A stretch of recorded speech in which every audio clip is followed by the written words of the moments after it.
Halo NDC People, apa kabarnya hari ini? Di tengah semua persiapan Natal yang mungkin bikin pusing ya, Dan? Pernah nggak sih Anda berhenti sejenak dan nanya, sebenarnya hadiah apa sih yang paling saya butuhin tahun ini? Nah, hari ini kita mau coba bedah sebuah tulisan dari Revive yang judulnya All I Want for Christmas is Hope. Ini agak mengganggu pertanyaannya. Gimana kalau daftar harapan kita, pekerjaan baru, hubungan yang membaik, justru itu sumber kekecewaan terbesar kita? Pertanyaan yang tajam banget itu. Karena secara naluriah, ya kita semua kan hidup digerakkan oleh harapan. Betul. Jadi pembahasan kita hari ini bukan soal membuang harapan, tapi lebih ke memeriksa lagi fondasinya di mana. Tepat. Dan sebagai fondasi diskusi kita, yuk kita mulai aja ya dengan ayat hafalan hari ini. Dari Mazmur 39 ayat 8.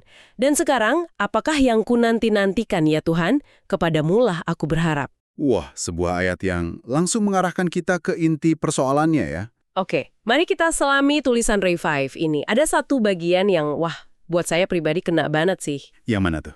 Bagian soal gimana harapan kita itu bergeser seiring bertambahnya usia.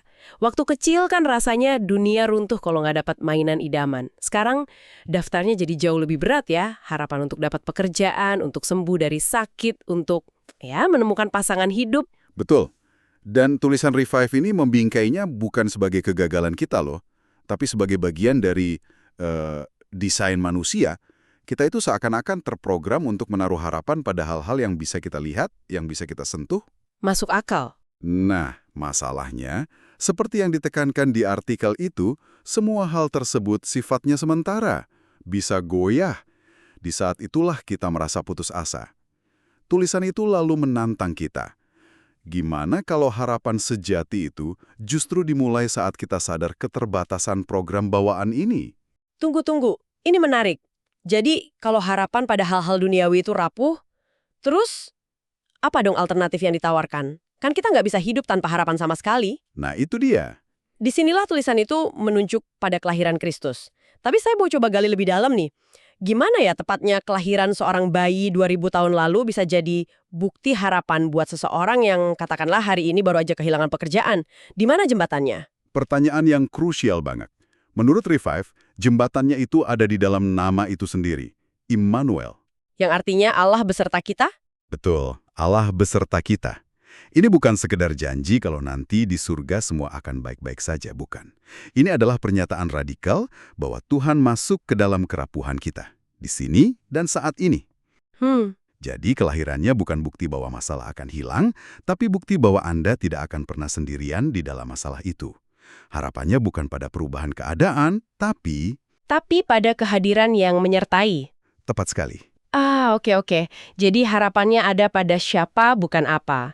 Itu menggeser segalanya sih. Saya jadi teringat bagian di tulisan itu yang mengutip Roma 15 ayat 13 soal Allah sebagai sumber pengharapan. Betul. Dan kalau kita lihat lebih dalam ya, kata asli dalam bahasa Yunani untuk sumber di ayat itu menyiratkan sesuatu seperti generator atau pembangkit. Oh, jadi bukan cuma wadah ya? Bukan.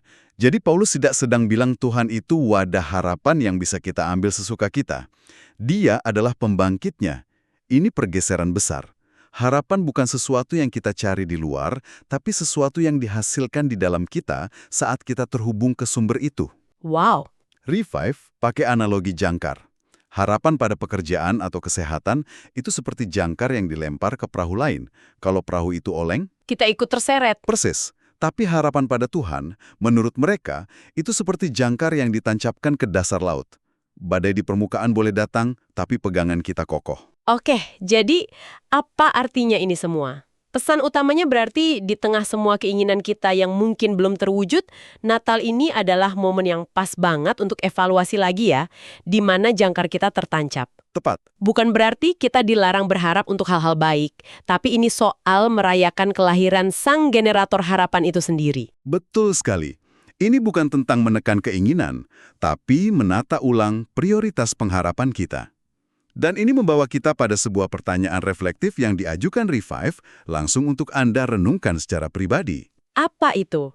Langkah praktis apa yang akan Anda ambil minggu ini untuk mulai memusatkan kembali pengharapan Anda hanya kepada Tuhan, bukan pada hal-hal yang datang dan pergi? Pertanyaan yang sangat bagus untuk kita bawa pulang. Terima kasih banyak sudah bergabung dalam pembahasan kita hari ini. Bagi Anda yang ingin bertumbuh lebih dalam bersama, mari bergabung dalam Core NDC. Caranya mudah, cukup unduh aplikasi NDC yang tersedia di Google Store. Sampai jumpa!